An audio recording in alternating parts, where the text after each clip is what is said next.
I've always loved the eerie feeling of being alone at night. There's something about the darkness that draws me in, the way the shadows dance around, teasing the corners of your vision.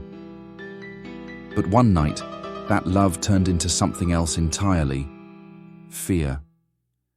It was a night I'll never forget, when I received phantom phone calls that left me trembling in my dimly lit apartment. It all began like any other night. I had just settled into my cozy little apartment, a dim lamp casting a warm glow over my surroundings. I kicked back on my couch with a bowl of popcorn, ready to binge-watch some old horror movies. The rain was tapping lightly on my window, adding to the perfect atmosphere for a night of scares. Around midnight, I was deeply engrossed in a classic thriller when my phone buzzed on the coffee table. I glanced at it, expecting it to be a text from a friend or maybe just a notification. But there was nothing on the screen, just a mysterious missed call from an unknown number.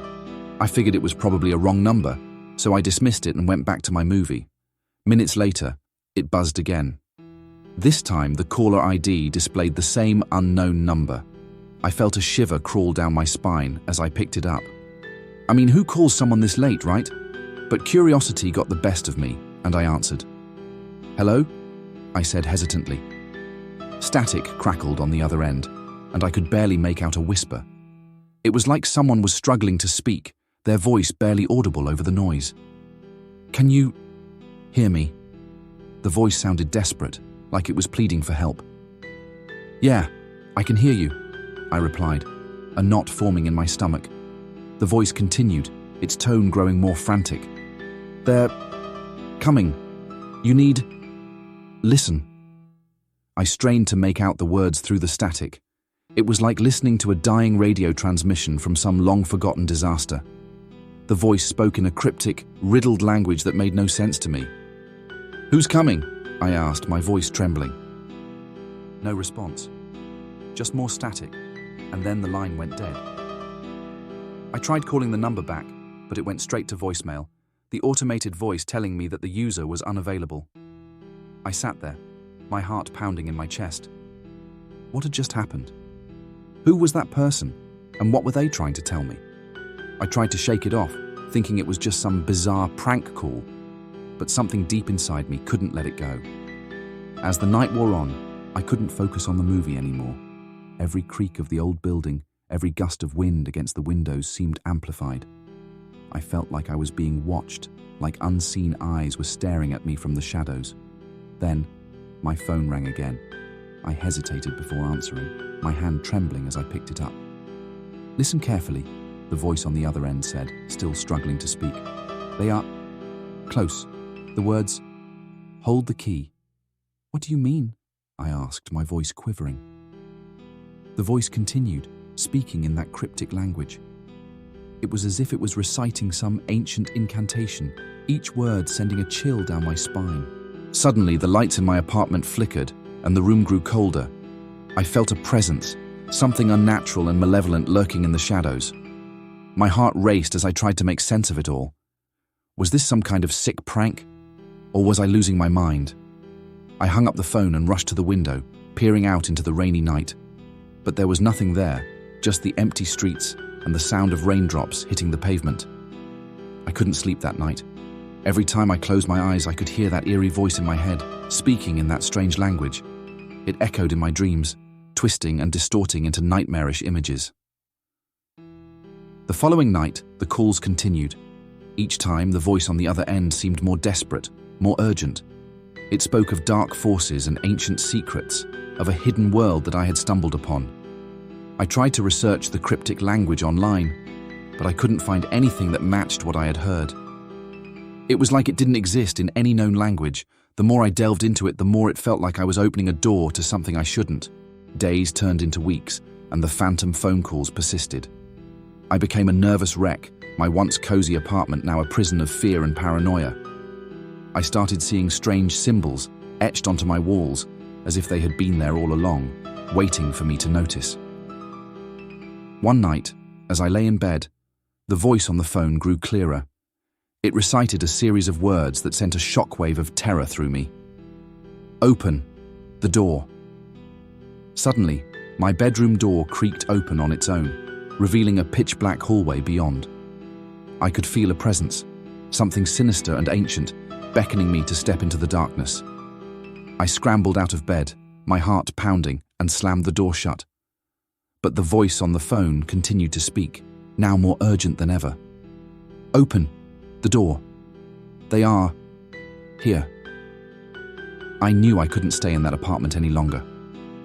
With trembling hands, I packed a bag and made my way to a friend's place, leaving behind the haunted apartment and the phantom phone calls.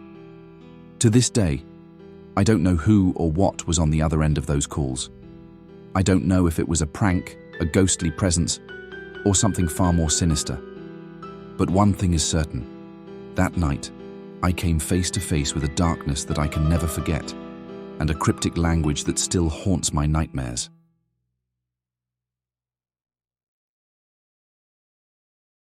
Moving to the countryside was a big change for our family. We traded in our cramped city apartment for a spacious home with a history that stretched back for generations. The idea of living in a larger house in such a peaceful, rural setting excited everyone in my family, except for me. You see, I've always had a deep-rooted fear of old houses. They just have this eerie atmosphere that makes my skin crawl. But as they say, home is where the family is, so I reluctantly agreed to the move. The first time it happened, I was home alone. My parents had gone into town, and Emily was at a friend's house for a sleepover. I thought I'd have the whole house to myself, but I quickly realized I wasn't alone. Our new home had its share of creaky wooden floors and whispering shadows, but it was the mirror in the attic that truly unnerved me. The attic was like a treasure trove of memories, filled with dusty old trunks, vintage clothes, and an aura of history that sent shivers down my spine. My sister Emily and I had explored it before, but this time I was on my own, and that's when I stumbled upon the mirror. It was an exquisite antique, ornate and imposing, standing in stark contrast to the dusty attic. It felt out of place, but that wasn't the strangest part. When I looked at it, I didn't just see the reflection of the attic. The mirror showed me our living room downstairs. I couldn't believe my eyes. I blinked, rubbed them, and even pinched myself to ensure I wasn't dreaming. But every time I looked into that mirror, I saw our living room as if I were standing right there. I was about to dismiss it as a trick of the light when something strange happened. The reflection started to distort, like a twisted kaleidoscope. I gasped as I saw a flicker of a figure, a shadowy silhouette that didn't belong to any of us. It moved, beckoning, and then vanished. My heart raced. "Did you see that?" I muttered to myself. The room was silent except for the echo of my own voice. I couldn't shake the feeling that something was terribly wrong. My parents were out, and Emily was away. I was alone in the house, or at least I thought I was. I couldn't look away from the mirror. It showed me eerie scenes of the past and future. I saw glimpses of people who had once lived here, moments of joy and sorrow, all reflected in that cursed glass. As the days passed, I found myself drawn back to the attic mirror, especially when I was home alone. It became an obsession. The mirror showed me things that I couldn't explain, glimpses of our own future, scenes from the past, and even moments from other people's lives. It was like the mirror had a mind of its own, revealing secrets I was never meant to know.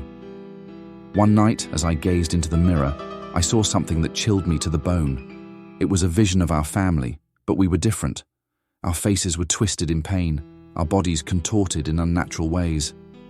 The room around us was engulfed in flames, and I could feel the searing heat even though I was standing in the attic. It was like a glimpse into our own horrifying fate. I pulled away from the mirror, my heart pounding. "We have to get rid of it," I whispered to myself, my voice trembling. But the mirror wouldn't let me go. It held me in its thrall, showing me more and more disturbing images. I saw a malevolent presence lurking in the shadows, a dark figure that seemed to be growing stronger with each passing day.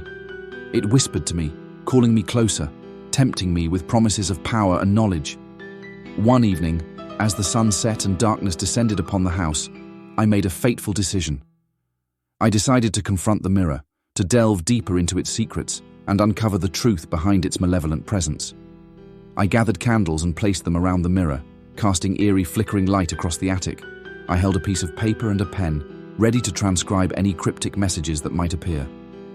As I stared into the mirror, The room around me seemed to blur and distort. I was no longer in the attic. I was transported to a different time and place. I saw a Victorian-era family gathered around the mirror, their faces twisted in fear as they too fell under its dark influence. Suddenly the mirror spoke. I skipped a heartbeat. It revealed its name, Malum Speculum, the evil mirror, and its insatiable desire to break free from its prison. "We can't let it out," I muttered to myself, but it was too late. The mirror's power surged, and the room around me shattered like glass. I was pulled into a nightmarish realm, a twisted reflection of our own world. The evil mirror had unleashed its malevolent presence, and it hungered for my soul. I was trapped in a nightmare, with no way to escape. For days I fought to resist its influence, but it was relentless. It showed me horrifying visions of my own death, tormenting me with my deepest fears and desires. I was slowly losing myself, my mind consumed by the mirror's dark power. Then, one fateful night, as the mirror's influence reached its peak, I made a desperate final attempt to break free. I gathered my strength and confronted the mirror, demanding that it release me from its grasp. The mirror's surface cracked and shattered, and a blinding light engulfed me. I was thrown back into the attic, gasping for breath, my body covered in sweat. The evil mirror was gone, its malevolent presence banished from our world. But I knew that it was only a matter of time before it found a new victim, a new person to torment. I locked the mirror away in a dark corner of the attic, vowing never to speak of it again. But its memory haunted me, a reminder of the darkness that lurked in the shadows of our new home. And so, I lived in the countryside, forever changed by my encounter with the evil mirror. I learned that some secrets are best left buried, that some mysteries are better left unsolved. And I hoped that the mirror would remain locked away, never to be unleashed upon the world again, especially when I was home alone. Thank you for being part of our Horror Haunt. Don't forget to subscribe for more spooky tales. If you enjoyed this video, give it a thumbs up and share it with fellow thrill seekers. Comment below and let us know which stories you'd like to hear in the future. Until next time, take care.